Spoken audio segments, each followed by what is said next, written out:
उसने इंकिशाफ किया, मुझे तुमसे नफरत है। मैंने सफाई दी, क्या लगता है मैं निक को छोड़ देता तो मौका मिलने पर वो भी फराग दिली का मुजाहिरा कर पाता? ये फलसफा मेरे दिल से तुम्हारी नफरत का गिराफ कम नहीं कर सकता।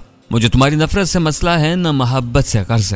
इत्तेफाकन एक किश्ती में सवार होने का मतलब ये नहीं कि हमारी मंजिल भी एक है। उसने इरादा जाहिर किया, जब भी मौका मिला मैं निक की मौत का बदला जरूर लूंगी। कोई और बात करो। बेपरवाही जाहिर करते हुए मैंने भी दीवार से टेक लगाई और पांव पे सार लिए। वो बरहम हुई, मेरी धमकी तुम्हें घेदड़ भभकी लग रही है ना? मैंने उसे मौजूदा सूरत हाल की तरफ मुतवज्जा किया। तुम्हारे साथ आखिर क्या मजबूरी थी कि इस दलदल में गर्दन फंसा ली? वो ताना जन हुई, तुम्हें मेरी फिक्र में दुबला होने की जरूरत नहीं, शायद लिफ्ट में तबीयत साफ नहीं हुई थी। मैंने अगला सवाल किया, फौज की नौकरी क्यों छोड़ दी? उसने दांत पीसे ताकि तुम्हें ढूंढ कर ठिकाने लगा सकूं।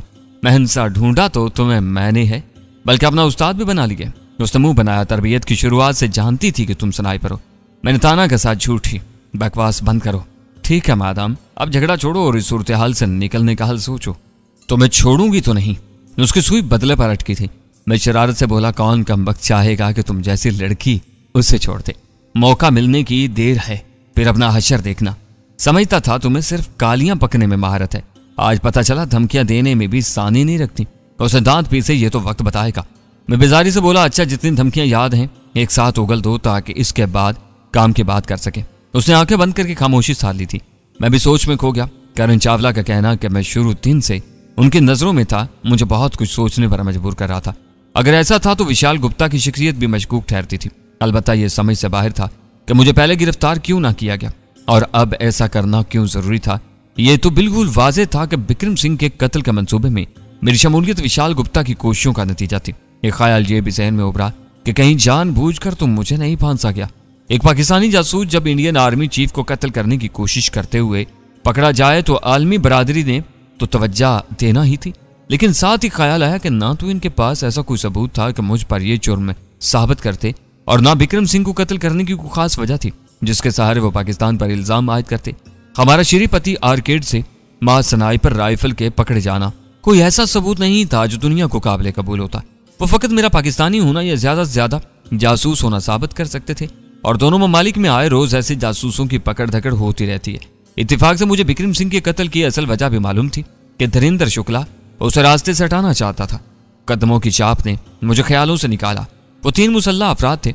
लगा लौरा ब्राउन को बुलावा आ गया, मगर उन्होंने मेरे कैद खाने का दरवाजा खोला। 2 आदमियों ने हथियार ताने और तीसरा मेरे हाथ जकड़ने लगा। लौरा उन्हें कड़ी नजरों से घूरने लगे, मगर उन्होंने लौरा को कुछ नहीं कहा था। मेरे सर पर स्याह नकाब डालकर बसारतों पर पर्दा डाला और कैद खाने से बाहर ले आए। मेरा ख्याल था कि सीढ़ियों चढ़ना पड़ेंगी, मगर 1-2 मोड़ घूमकर वो मजीद नीचे उतरने लगे। 12-13 सीढ़ियों के इख्तिताम पर चंद कदम हमवार फर्श पर लिया और मुझे रोक दिया। बैठ जाओ। करख्त आवाज मेरी समातों में गूंजी। साथ ही बाजुओं से पकड़कर नीचे की तरफ झटका दिया गया। मैं धब से नीचे बैठा। लोहे की कुर्सी का लम्स महसूस होते ही मैंने फुरेरी ली। यकीनन वो वक्त आ गया था जिसका अंदेशा हर जासूस के दिल में जागुज़ी होता है। हथकड़ी खोलकर मेरे हाथ कुर्सी के दस्ते और पांव कुर्सी के पायों से बांध दिए गए। कुर्सी के पाए जमीन में गड़े हुए थे। किसी ने नकाब खींचा। मेरी नजर सबसे पहले करण चावला की मनहूस शक्ल पर पड़ी थी। यकीनन बाज अच्छी सूरतों के अकब में भयानक चेहरे छुपे होते हैं। वो अच्छा खासा पुरकशिश और वजीह मर्द था। जिस्मानी लिहाज से भी मजबूत और संडोल नजर आता था। जिस इत्मीनान से उसने लोरा का हमला नाकाम किया था उसे साफ जाहिर था कि अच्छा लड़ाका था। दूसरे के बारे में मैं पैदा होने वाले एहसासात शक्ल सूरत और खूबसूरती बदसूरती की तमीज से मुबर्रा होती हैं। कभी नहायत बदसूरत नजर आने वाले शख्स को देखकर इंसान की सारी थकन दूर हो जाती है और दिल में खुशी की लहरें दौड़ पड़ती हैं, जबकि नहायत खुश शक्ल और खूबरू शख्स को देखकर इंसान बेजारी, कोफ्त और तंगी महसूस करने लगता है। इसके चेहरे से हटाकर मैंने नजरें घुमाई। दीवारों पर एजा रसानी के मुख्तलिफ आलात लटके हुए थे। छत में लोहे के मजबूत कड़े लगे थे जिनके साथ जंजीरें लटक रही थी जो कैदी को लटकाने के लिए थी। चारों तरफ सरसरी नजर तुड़ाकर मैं दोबारा उसकी तरफ मुतवज्जा हुआ। क्या हाल है जवान? गुफ्तगू की इब्तिदा उसने यूं की गोया मेरा इंटरव्यू ले रहा हो। अल्हम्दुलिल्लाह। मैंने संदीप चोपड़ा का नकाब उतारना खनी बचाना। लंबी चौड़ी तफसीलात में पढ़ने की बजाय बस इतना उगल दो कि तुम्हारी इंडिया आमद का मकसद क्या है। बताने का फायदा जब तुमने यकीन ही नहीं करना। वह दोस्ताना अंदाज में मुतबस्सम हुआ। कोशिश तो करो। साथी काम से यहाँ आया हूँ, जासूसी का इरादा है, न दहशत गर्दी मकसूद है। वो मजाहिया लहजम बोला, और जाती काम की नौयत इंडियन आर्मी चीफ का कत्ल है। अगर मैं तुम्हारी नजर में था तो यकीनन असल वजह से भी तुम वाकिफ होगे। बदकिस्मती से उसने इस बात में सर हिला दिया। मुझे अपने दुश्मन की तलाश यहाँ खींच लाई है। कौन है? राजपाल। राजपाल अमेरिका कोर्स में हमारे साथ था। बाद में सरदार के हाथों वजीरिस्तान में कत्ल हुआ। अब मैंने उसका नाम इस्तेमाल करने का फैसला किया था। राजपाल, इसने सवालिया अंदाज में दोहराया। मैंने कहानी घड़ी। श्रीकांत के साथ ये साहब भी अमेरिका कोर्स में हमारे साथ था। बाद में अफगानिस्तान महाज पर इसकी वजह से मेरी बीवी माजूर हुई और उसे मालूम था कि पलवैशा मेरी बीवी है, तभी उसने घटिया हरकत की। यकीनन बदला लेना मेरा हक बनता है। मुझे गहरी नजरों से घूरते हुए उसने निशिस्त छोड़ी और अकूबत खाने से बाहर निकल गया। चंद मिनट बाद वापस आकर उसने निशिस्त संभाल ली। कहानी अच्छी घड़ी है। मैं फीकी मुस्कुराहट से बोला, कहा था यकीन नहीं करोगे। वो तंजिया लहजम बोला, अगर तुम्हारा ख्याल है राजपाल की मौत की खबर भारत सरकार तक नहीं पहुंची तो उसे सादगी के अलावा कोई नाम नहीं दे सकता। राजपाल की मौत? मैंने गहरे ताज्जुब का इजहार किया। उसने तंबीह की, जान बचाने की कोशिश में खुद को मजीद फंसा रहे हो। राजपाल का जिक्र तुम्हें इसकी मौत का जिम्मेदार ठहरा रहा है। मैंने डैंग मारते हुए इरादा जाहिर किया, अगर मर चुका है तो अल्लाह पाक की कसम मेरे हाथों कत्ल नहीं हुआ, और जिंदा है तो मेरी जिंदगी की सूरत में उसकी मौत मेरे ही हाथों लिखी है। वो फलसफियाना लहजे में बोला, बरखुदार खाली खूली कसमों को सबूत नहीं माना जाता, बल्कि तुम्हारे मजहब में भी मुल्जिम को कसम खाने की बल बोते पर बेगुनाह तसव्वुर नहीं किया जाता। मैंने पूछा, कैसे यकीन आएगा? वो इत्मीनान से बोला, सच सुनकर मैंने एतमाद की मार देना चाहिए, सच तो बता दिया है। अब कौन सा झूठ सुनना है, इस बारे रहनुमाई कर दो। बेचूचरा तस्लीम कर लूंगा। सुल्तान दादा से क्या ताल्लुक है? कोई नहीं, सिर्फ सर छुपाने को ठिकाना चाहिए था। जानते हो तुमने कितने अफराद को कत्ल किया था? कत्ल मेरे मरने वाले साथी ने किए थे, मैं बेकसूर हूं। वो खिलखिलाकर हंसा। जिसके हाथ में तुमने पिस्तौल पकड़वाया था उसके गिरने का अंदाज बता रहा था कि गोली चलाने वाला वो नहीं है। एक नजर डालकर ही मैं समझ गया था कि असल कातिल कोई और है, तभी तुम्हें वहां से निकलने का मौका दिया ताकि तुम्हारा मिशन खुल जाए। आप जो समझें, मेरा बयान यही है कि गोली चलाने वाला मैं नहीं हूं। आम आदमी यूं दुरुस्त फायर नहीं कर सकता, ऐसा कोई पेशावर स्नाइपर ही कर सकता है जो तुम हो। मैंने रद्द किया। स्नाइपर मकसूर राइफल से अच्छा फायर कर सकते हैं, पिस्तौल से नहीं। मैं नहीं मानता आम मुजरिम इतने मुनज़ब तरीके से एजेंसियों की आंखों में धूल झोंक सकते हैं। तुम्हें यहां पहले से मौजूद जासूसों की मदद हासिल थी, और बेहतर होगा तमाम जासूसों के ठिकाने उगल दो। जब जासूस पकड़ा जाता है तो क्या उसके साथी अपने ठिकानों पर टिके रहते हैं? मानी के इस मुस्कुराहट से उसने नफी में सर हिला। यकीनन ऐसा नहीं होता। अलबत्ता अपने कत्ल होने वाले साथियों की खबर सुनकर ठिकाने तब्दील करने की जरूरत कम ही महसूस की जाती है। मैंने सुल्तान दादा के अड्डे और उससे मुत्तसिल होटल के बारे साफ कोई से उगल दिया। इसके साथ ही दिमाग में ममता बाजी का मासूम चेहरा लहराया और मेरा दिल बुरी तरह धड़कने लगा। यकीनन मेरे वहां छुपने से वो नावाकिफ नहीं थे, और अगर तफ्तीश के नाम पर वो बाजी को भी पकड़ लेते तो यकीनन इस सादा घरेलू औरत को नाकाबिले तलाफी नुकसान पहुंचा सकते थे, और इस पर भी यह मुसीबत मेरी वजह से टूटना थी। तुम्हारे और गोपाल दीनू के ठिकाने जानते हैं, हमें दीपक का ठिकाना बताओ। दीनू के साथ शहीद होने वाले मुजाहिद का शनाख्ती नाम दीपक था। यकीनन उसके असल नाम से करण भी नावाकिफ था, बल्कि उसे तो दीनू का नाम भी मालूम नहीं था। अलबत्ता मेरा नाम उसे श्रीकांत से मालूम हो गया था। वह मनहूस जाने कहां से टपका था। मैंने नफी में सर हिलाया। मालूम होता तो बता देता। करण का इस्तफसार जारी रहा। तुम्हारे पास इनके राब्ता नंबर होंगे? मैंने बेधड़क पेशकश की। मेरे मोबाइल फोन को खंगाल सकते हो। गर्दन टेढ़ी करके उसने हाथों को आपस में मसला। तिरछी नजर से दीवार पर लटके चमड़े के हंटर को लम्हा भर घूरा और फिर गहरा सांस लेकर मेरी तरफ मुतवज्जा हो गया। तो तुमने तय कर लिया है? मेरी बेचारगी जाहिर की। तय तो तुमने करना है, मुझे तो सहना होगा। अलबत्ता दिली तौर पर मुझे इत्मीनान महसूस होने लगा था कि उसने ममता दीदी के ठिकाने का जिक्र नहीं किया था। वो जहरखंद हुआ। तुम चंद मिनटों में सब कुछ उगल देते, मगर मैं बेबस हूं। इसकी बात ने मुझे चौंका दिया था, लेकिन बेनियाजी जाहिर किए बैठा रहा। गौतम, वो नशीस छोड़ते हुए खड़ा हो गया। जी सर। दीवार के साथ खड़ा मजबूत तनुतोष का क्रख्त सूर्य शख्स से होशियार अटेंशन हो गया। यार, मेरे हाथ तो बने हैं, तुम ही किसी तरीके से उगलवा लेना। अदा यही है कि प्यार मोहब्बत से पूछना, बल्कि ये मेरी दरख्वास्त समझो, किसी जिस्मानी अजियत ना देना। मेरा मतलब मैं दरख्वास्त ही कर सकता हूं कि तुम मेरे नहीं सरकार के मुलाजिम हो। वो मेरी तरफ मुतवज्जा हुआ। जीशान साहब, इजाजत चाहूंगा, और लंबे डग रखता बाहर निकल गया। गौतम की तेज नजरें मुझ पर कड़ी थी। नपे तुले कदम रखता वो मेरे करीब पहुंचा। पहला मुजरिम देखा है जिस पर करण साहब इतने मेहरबान नजर आ रहे हैं।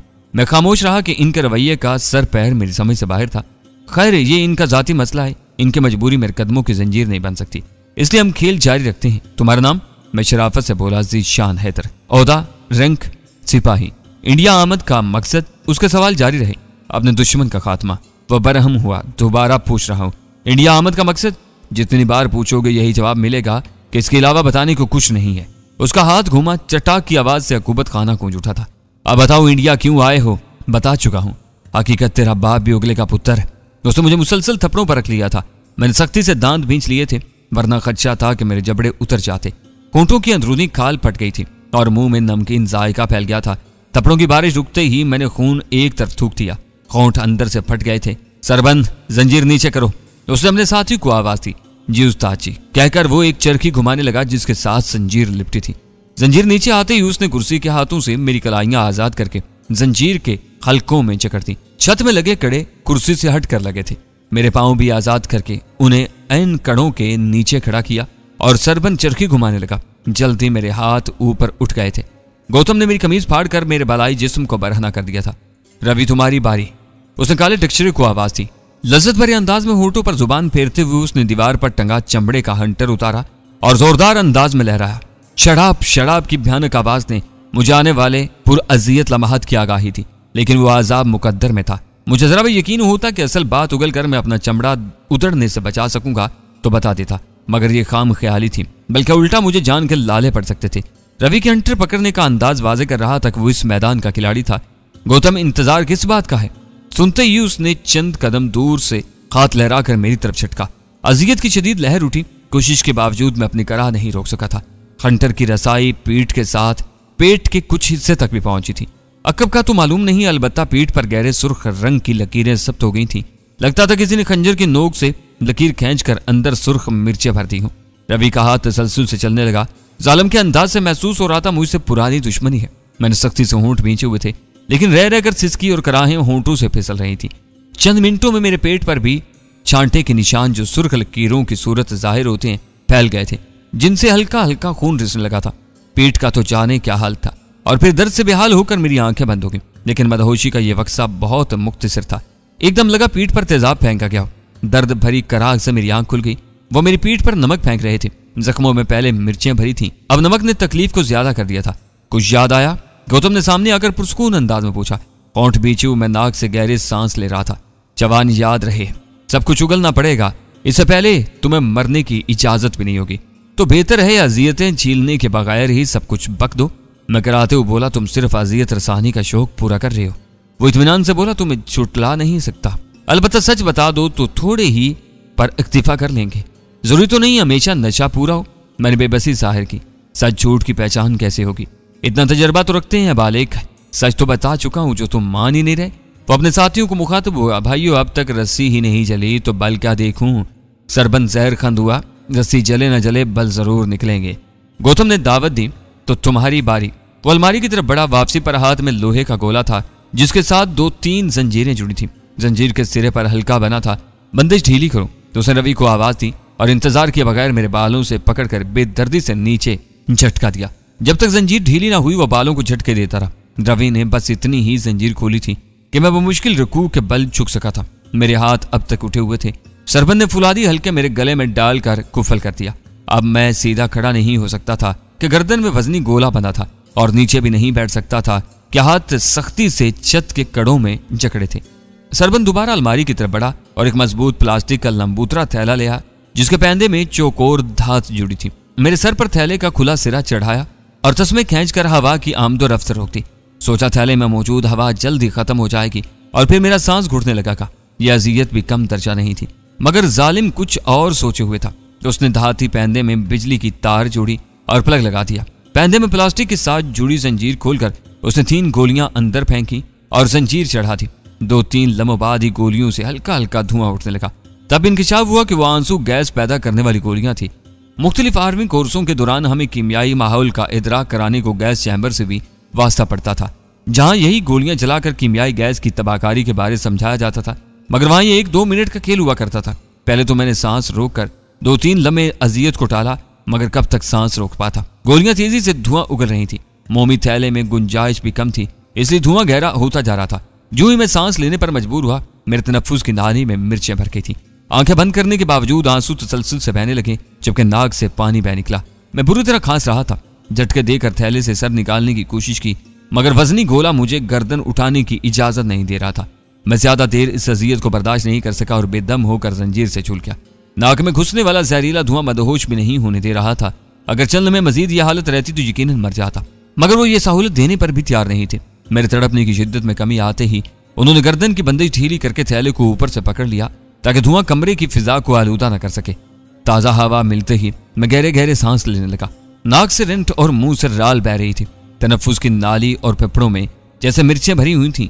एक जालिम ने मेरी खाल उधेड़ कर जिल्द को अजियत पहुंचाई थी तो दूसरे ने अंदरूनी निजाम को दरहम बरहम कर दिया था। उसने मुझे ज्यादा आराम का मौका नहीं दिया था। 3-4 गहरे सांस ले ही पाया था कि उसने मेरे सर पर थैला चढ़ा दिया। खांस खांस और चीख चीख कर मैं बेहाल हो गया था। लग रहा था सदियों से इस अजियत में फंसा हूं और ये खेल तब तक शुरू रहा जब तक मैं जंजीर से छूट नहीं गया था। पानी के जग मेरे चेहरे पर उंडेल कर वो होश में लाए थे। अंदरूनी अजियत में मुझे जिस्मानी तकलीफ फूल गई थी। गौतम हंसा, बता दे शहजादे, क्यों अपनी जान के दुश्मन बने हुए हो? मगर मैं जवाब देने के काबिल नहीं था। गहरे गहरे सांस लेकर आंसू गैस का असर जायल करने की कोशिश करता रहा। वो मुंह बनाते हुए बोला, दोनों ही निकम्मे हो, मुझे खुद से कुछ करना पड़ेगा। मैं ज़हनी तौर पर नई अजियत का सामना करने पर तैयार हो गया था कि अब यूं भी यही मेरा मुकद्दर था। उसने बहुत सादा तरीका अपनाया था। मेरी कलाइयों से बिजली की नंगी तार लपेटकर करंट देना शुरू कर दिया। पहले झटके के साथ मेरे हल्क से तेज चीख निकली और फिर यह सिलसिला शुरू हो गया। उनके हाथ दिल पसंद मशगला आ गया था। जिस शख्स को जुल्म करके सुकून मिले वो कब जल्द सेर होता है। बिजली के झटकों से मेरा बदन रेशे के मरीज की तरह कांप रहा था। यह सिलसिला भी मेरी बेहोशी तक जारी रहा। दोबारा आंख जिंदान में खुली थी। मैं ऊंधे मुंह लेटा था और समातों में लोरा ब्राउन की हल्की हल्की आवाजें आ रही थी। रेचा, रेचा।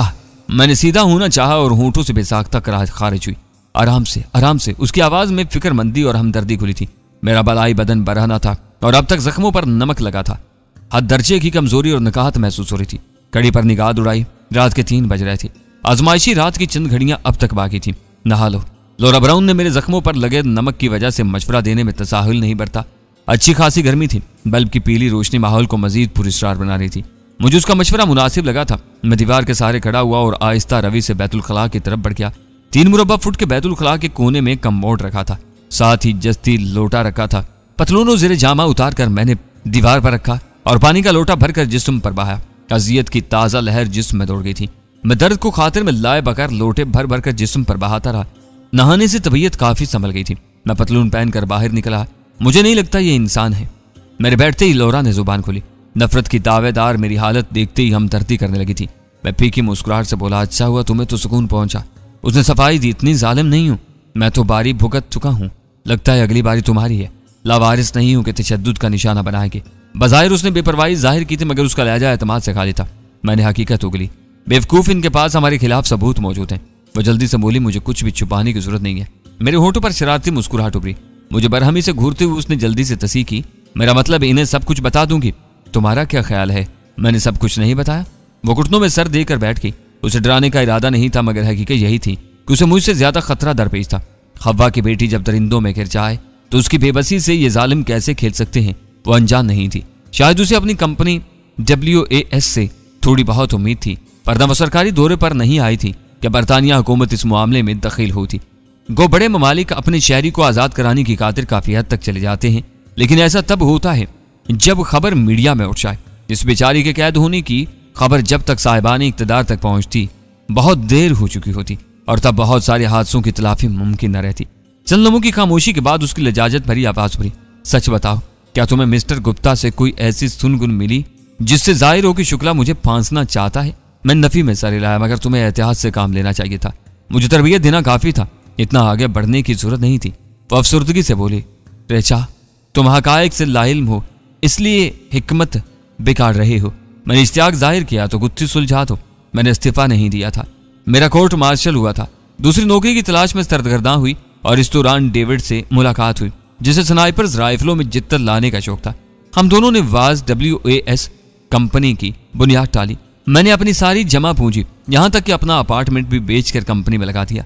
डेविड ने भी सारा सरमाया झोंक दिया। लंबी तफसील में नहीं जाती, मुख्तसरन ये कि SR1 हमारी पहली मसनूआत प्रोडक्ट है।